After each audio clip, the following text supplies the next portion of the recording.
আজকে শহীদ রাষ্ট্রপতি জিয়াউর রহমানের উত্তরসূরি বেগম খালেদা জিয়া তিনি আজকে তিনি বাংলাদেশে 18 কোটি মানুষের মা। তিনি আজকে আমাদের মাঝ থেকে চলে গেছে। এই জন্য আমরা বাংলাদেশ জাতীয়তাবাদী পল্লী চিকিৎসক সহ গোটা বাংলাদেশের মানুষ আজকে গভীরভাবে শোকাহত।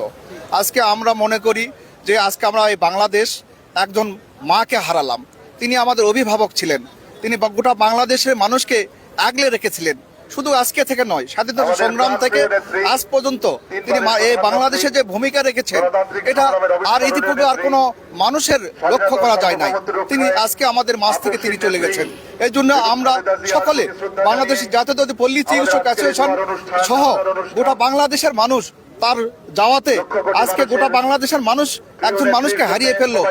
ভবিষ্যতে এই ধরনের মানুষ আর এই বাংলাদেশে পাওয়া যাবে কিনা এটা আমাদের আর মনে হয় না। সে কারণে আমরা গোটা বাংলাদেশের 20 কোটি মানুষ আমরা তার মৃত্যুতে আমরা গভীর শোকাহত।